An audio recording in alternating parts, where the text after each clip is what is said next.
Pessoal, bom dia.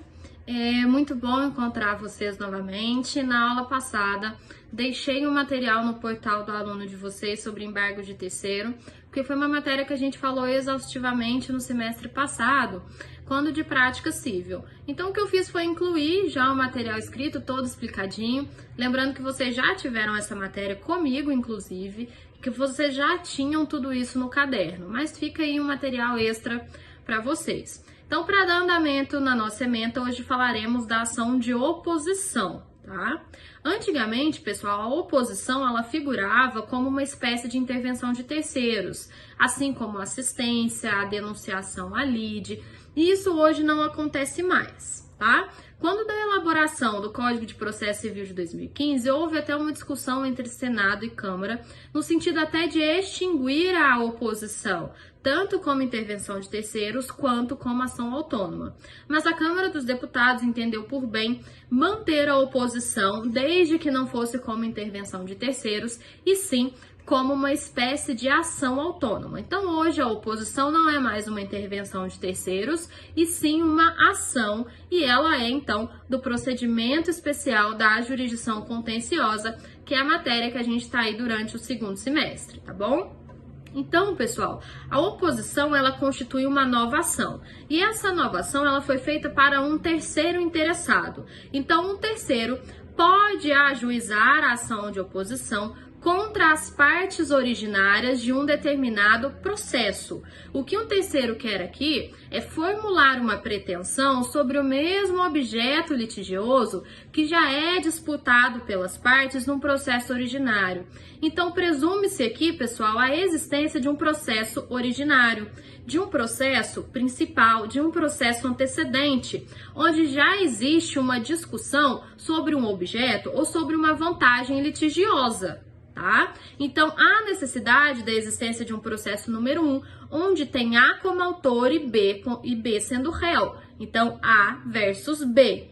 Aí vai passar a existir um terceiro interessado que quer aquele objeto litigioso, que quer aquela vantagem.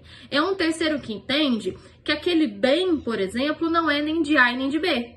Que este bem é dele, que a vantagem é dele, que o objeto é dele. Então, para que ele possa discutir sobre isso, ele vai ter que ajuizar essa ação autônoma, que é essa ação de oposição.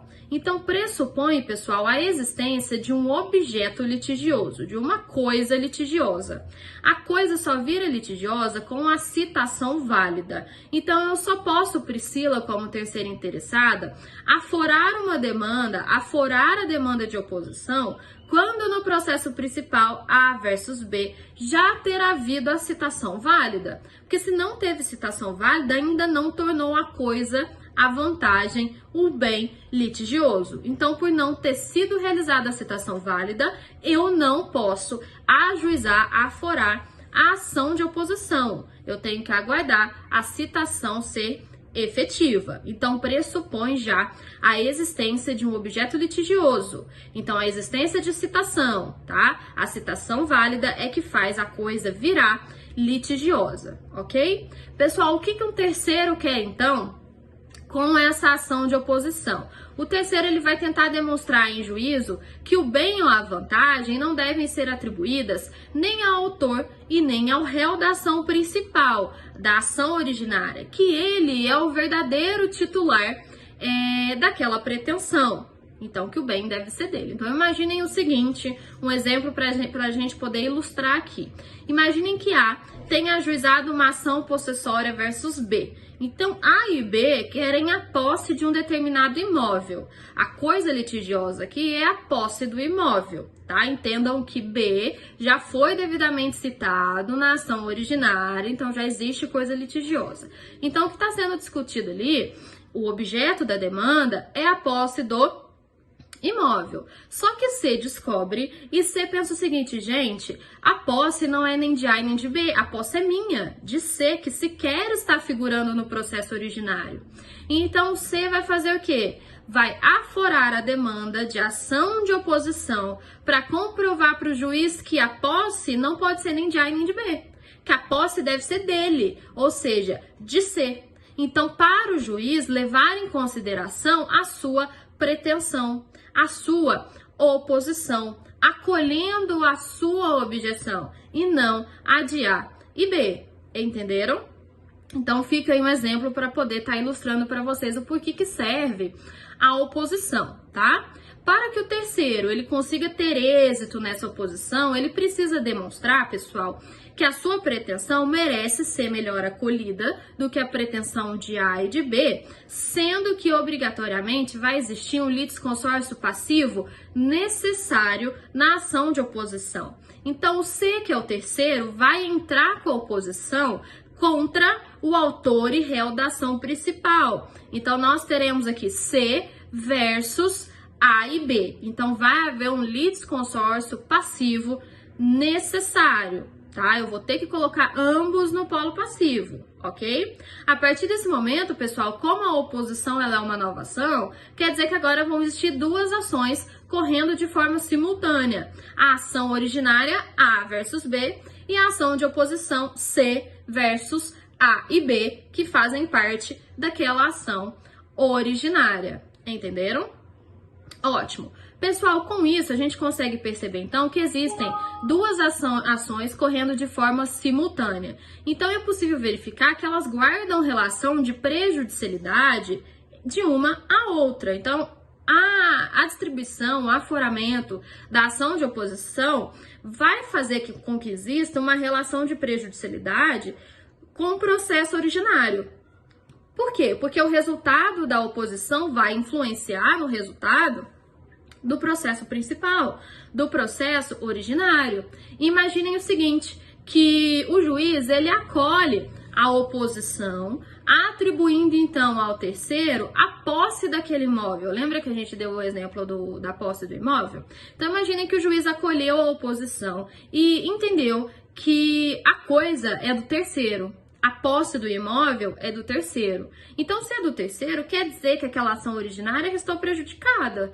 Porque se o juiz entendeu que então a posse do imóvel é de C, que aforou a oposição, obrigatoriamente aquela ação originária será julgada improcedente, porque o juiz entendeu que não é nem de A e nem de B, e sim de C. Então, obrigatoriamente, pessoal, a procedência da ação de oposição vai gerar na improcedência da ação principal. Da mesma forma, acontecerá da forma inversa. Se o juiz decidir pela improcedência da oposição, pode ser que ele julgue procedente a ação principal. E também pode ser que ele julgue improcedente ambas as ações. A ação originária, que nós falamos aqui, possessória de imóvel, e também improcedente a oposição. Ele entende que a posse não é nem de A, nem de B, nem de C, no pior cenário possível, tá? Então, elas guardam relação de prejudicialidade com uma em relação à outra. O resultado de uma vai influenciar no resultado da outra. Muito cuidado com uma pegadinha, pessoal, que a prova faz, que é confundir vocês em relação à ação de oposição com os embargos de terceiro, porque ambos demandam um terceiro interessado, né? Quem é o autor sempre vai ser um terceiro interessado, só que existe uma diferença relevante. Nos embargos de terceiro, pessoal, o terceiro ele vai a juízo para postular que seja desconstituída uma apreensão de um bem que foi realizada de forma indevida, porque a coisa lhe pertence. Então, foi feita uma penhora de um bem num processo que está A versus B. Só que esse bem, na verdade, é de um terceiro C, e esse bem foi penhorado, tá a ponto de ir a leilão já. Pessoal, não houve uma restrição indevida de um bem que não é nem do B, que não é do réu, é de um terceiro que não tá nem no processo. O que os embargos de terceiro, então, eles buscam, não é o que a gente busca no embargo de terceiro não é disputar coisa litigiosa. Não tem essa finalidade. A finalidade é de apenas liberar um bem que foi indevidamente constrito, tá? Então, ela não guarda sequer relação de prejudicialidade com a ação principal. O juiz ele vai decidir os embargos de terceiro e a outra ação está correndo de forma separada, porque a discussão não é sobre a coisa litigiosa, diferentemente aqui da oposição. Todo mundo quer o bem, que é a coisa litigiosa. Nos embargos de terceiro, não, tá? Só houve uma constrição indevida de um bem que pertence a um terceiro, ok? Bom, pessoal, com isso a gente pode chegar numa conclusão de que o CPC colocou fim à duplicidade do procedimento da oposição, ou seja, ambas as ações, a ação originária e a ação de oposição, elas vão correr de forma simultânea e elas serão julgadas em uma única sentença. Então, não há duplicidade, não haverá sentenças diferentes. Eu não vou ter mais de uma sentença. Eu vou ter uma única sentença que vai ter decidido tanto a ação originária quanto a ação de oposição. Aqui só tem uma diferença, pessoal, no momento em que foi aforada a oposição. Se a oposição ela foi aforada antes da audiência de instrução e julgamento, fica mais fácil. Os processos seguirão juntos, vai ter uma única audiência de instrução e julgamento, onde o juiz vai chamar A, B e C para estarem presentes nessa audiência e o juiz vai dar uma única sentença. Fica mais fácil. Mas imaginem a situação de que a oposição ela foi aforada, por exemplo, durante a audiência de instrução e julgamento. Pessoal, nesse caso, o juiz ele pode tomar duas medidas. A primeira é prosseguir com a audiência de instrução e julgamento que já está sendo realizada e suspender o processo da ação originária, realizar uma nova audiência de instrução e julgamento do processo de oposição e aí, ao final, dar uma única sentença. Nós ainda temos uma única sentença. A diferença é que teremos duas audiências de instrução e julgamento, mas ao final teremos uma única sentença, porque nós não temos duplicidade de procedimento. E o juiz pode tomar uma outra medida, suspender a audiência de instrução e julgamento, designar uma nova data, o que é mais comum, designar uma nova data e nessa nova data chamar A, B e C para comparecerem e dar uma única sentença. Então, nós teremos, nesse caso, uma audiência de instrução e julgamento e uma sentença. Então, só ficar ligado nessa pegadinha, pessoal, se foi antes da audiência de instrução e julgamento ou se foi durante ou até mesmo após a audiência de instrução, tá bom? Pessoal, a oposição ela pode ser distribuída até a sentença. Após a sentença não será possível, ok?